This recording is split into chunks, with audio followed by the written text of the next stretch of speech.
While the United States focuses its total attention on developments in Iran, China has just executed a move that caught the global community off guard.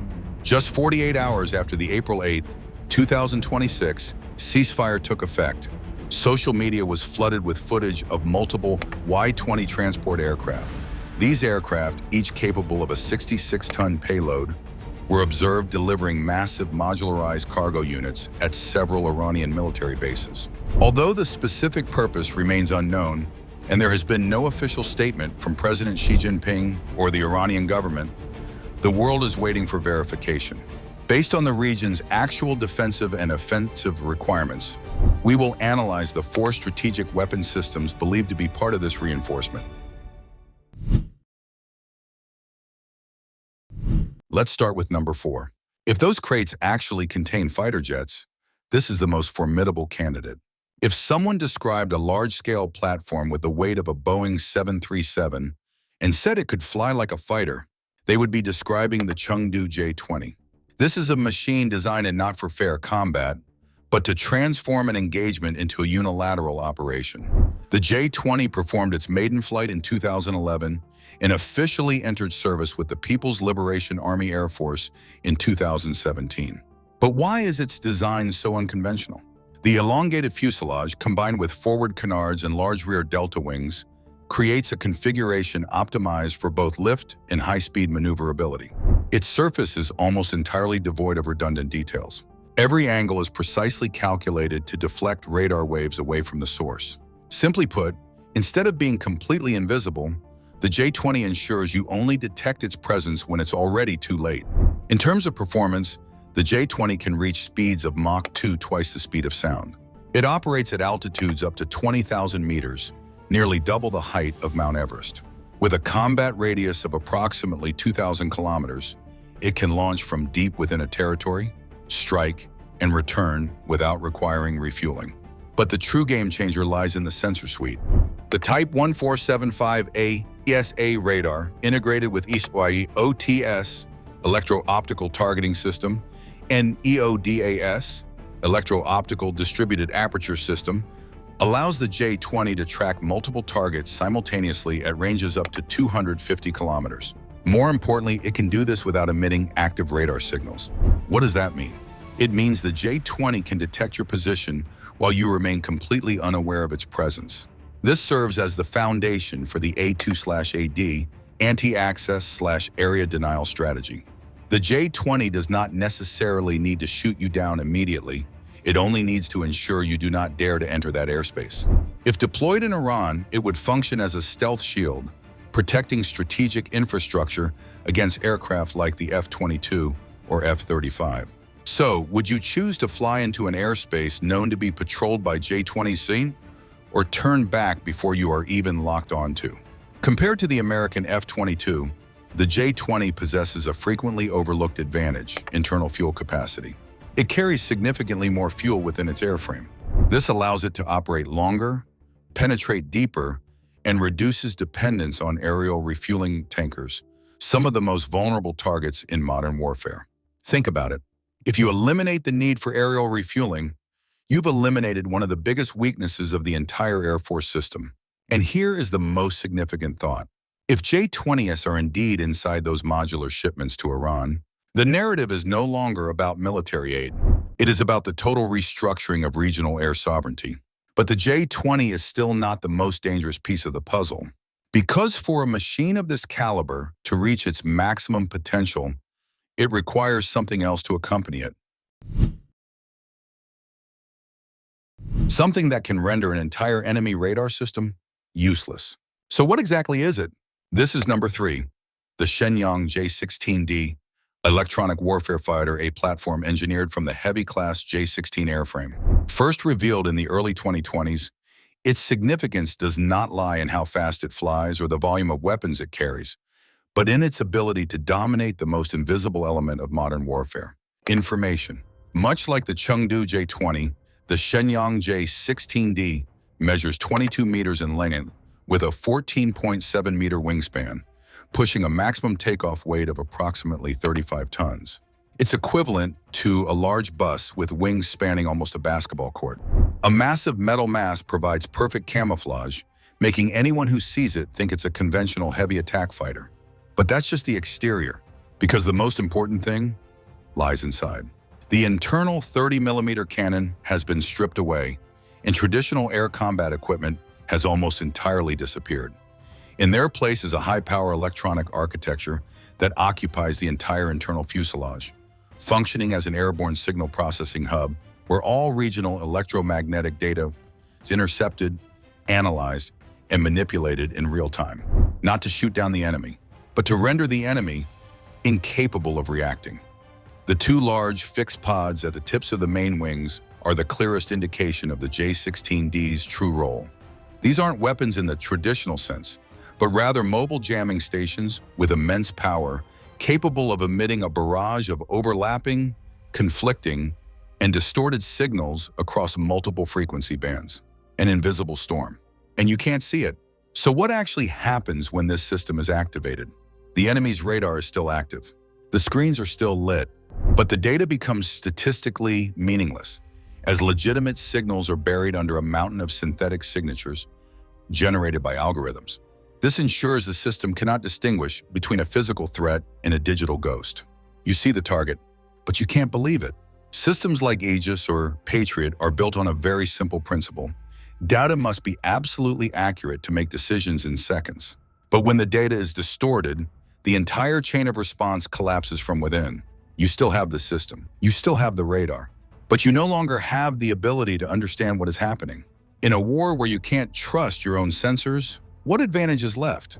The core role of the J-16D in the SEAD strategy, suppressing enemy air defenses, but in a completely different way than we've ever known, is that it doesn't need to destroy radars or missile launchers, but simply render the entire system information blind at the most critical moment of the battle. Just a few minutes, but enough to change the outcome. When the J-16D is paired with the J-20, a devastating tactical synergy appears. One is a low observable platform that minimizes detection, while the other is an electronic warfare platform that ensures no detected data can be trusted. When these two layers overlap, the concept of effective air defense is rendered obsolete. You cannot see your opponent, and you can no longer rely on your own systems. Compared to the American EA-18G Growler, the J-16D possesses a physical advantage with massive tactical implications. The larger heavy-class airframe allows it to carry more transmission hardware and generate higher power output. This allows it to maintain suppression over a larger geographical area for much longer durations. It is a true airborne electromagnetic control center. It does not just create interference. It controls the parameters of the engagement. This is where the implications become most profound. If the J-20 is the stealth lead that carves the opening, the J-16D is the invisible screen that causes the defensive line to collapse before the first shot is even fired. It is a combination that can paralyze a modern air defense network without ever launching a single missile. If platforms like the J-16D are indeed operating in the region, then the narrative is no longer about the quantity of aircraft or individual technical specs. It is a story of who controls the information and who is stripped of the ability to understand what is happening in the sky. In your opinion, who is a worthy direct rival to the F-35 Lightning II-1 of the United States' leading fifth-generation fighter jets? Leave your answer in the comments below. And now for the answer. This is number 2, the Shenyang J-35, a primary representative of China's multi-role fifth-generation stealth fighter fleet. In terms of appearance, the J-35 is not a machine built to intimidate through sheer size or overwhelming power. It was engineered for a singular purpose: infiltration and precision strikes. As a platform designed for deep penetration and precision attacks against high-value targets, the J-35's dimensions are optimized for agility and a compact footprint. With a length of only 17.3 meters and a wingspan of 11.5 meters, its maximum takeoff weight sits at approximately 28 tons, significantly smaller than the J-20. This is no accident. A smaller profile reduces the radar cross-section, allowing it to slip through heavily controlled airspace where being exposed for even a few seconds could mean the failure of the entire mission. It doesn't need to win air superiority. It only needs to survive long enough to complete the objective. However, To ensure survival deep within enemy territory where there are no second chances, the J-35 is equipped with a twin-engine configuration. This was a strategic choice rather than a purely technical one. In harsh desert environments, where sand and dust can compromise an engine at any moment, relying on a single engine is a massive risk. Two engines mean that if one system fails, the other is enough to bring the aircraft home. A life insurance policy, right in the middle of the battlefield. The steeply angled vertical tail design is not only for aerodynamic shaping, but also plays a crucial role in reducing radar signatures from various approach angles, especially when being tracked from the rear or side angles where many previous generation stealth aircraft still have weaknesses. Meanwhile, the DSY-type air intakes were chosen to eliminate complex internal mechanical structures, thereby minimizing radar signatures emanating from the engine section, the most easily detectable area on any jet fighter. Every detail serves a purpose. Nothing is random. But design is only part of the story. What truly sets the J-35 apart lies in how it performs in practice. New generation WS-19 engines allow the aircraft to achieve supercruise maintaining supersonic speeds for long durations without using afterburners. This is a critical factor because it significantly reduces the thermal signature and extends the operational window in environments saturated with surveillance sensors. Faster, yet harder to detect. So, here's the critical question. If radar is jammed or neutralized, what does the J-35 rely on to find its target? The answer lies in its advanced infrared sensor system. Instead of depending entirely on active radar, the J-35 can detect targets via heat signatures from engines and vehicles to active infrastructure. This allows it to track and lock onto targets even when the surrounding electromagnetic environment is in total chaos. No signal emission, no position revealed. This is precisely why the J-35 was designed as a blind spot strike platform. It doesn't fly on the fringes of the battlefield. It goes straight into the heart of it, targeting assets that the enemy believes are still safely protected, supply depots, staging areas, command centers.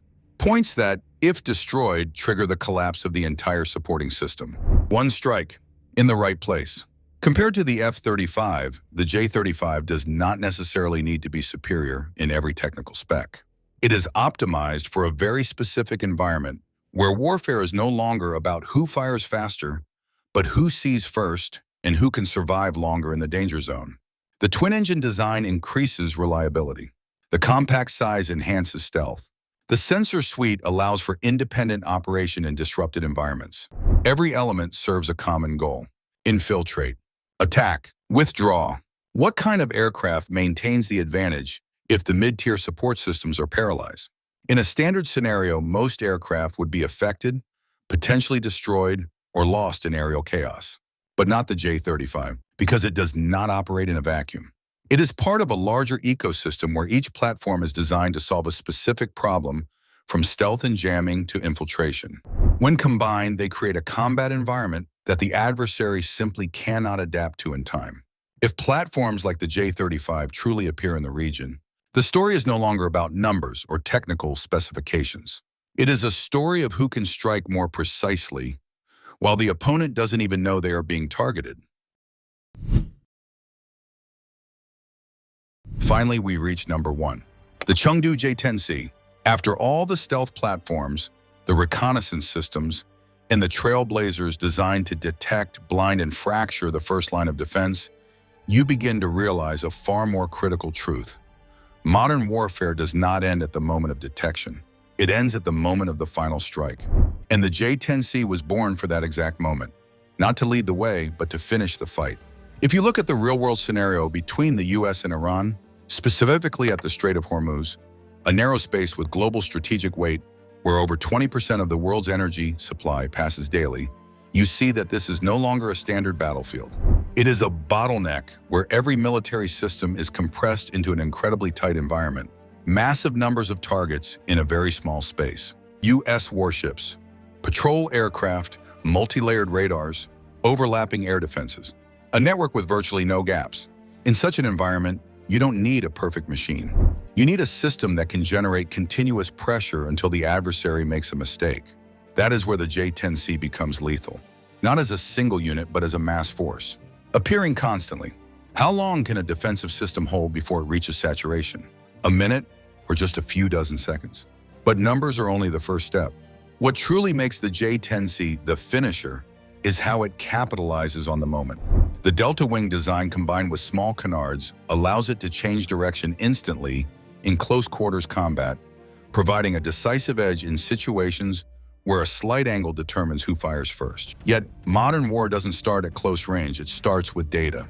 The AESA radar provides high-precision tracking, while the HMD system paired with PL-10 missiles allows the pilot to lock targets simply with a glance, shortening the entire detect-lock-fire cycle to a near instantaneous process. You look, you lock, the missile is away. When reaction time is compressed to near zero, what chance does the opponent really have? This is the danger of the J-10C in the Hormuz context.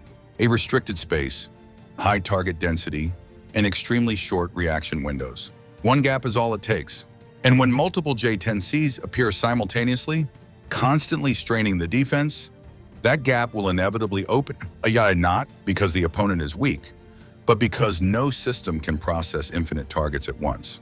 This isn't a strategy of total destruction, it is a strategy of saturation. You don't need to defeat the entire system, you only need to slow it down for a few seconds. And in those few seconds, the outcome is decided. Compared to the F-16, the J-10C may not be the absolute technological superior, but it is optimized for a different, more pragmatic philosophy. Not the strongest, but strong enough, and there at the right time. In the total strategy, the J-10C is the final layer. After the radars are jammed, after the targets are exposed, after the enemy reaches saturation, the J-10C arrives. It doesn't need to hide, it only needs to fire. So the final question is, in a battlefield where everything depends on data, reaction speed, and the ability to maintain constant pressure, is a system like the J-10C redefining how warfare is concluded?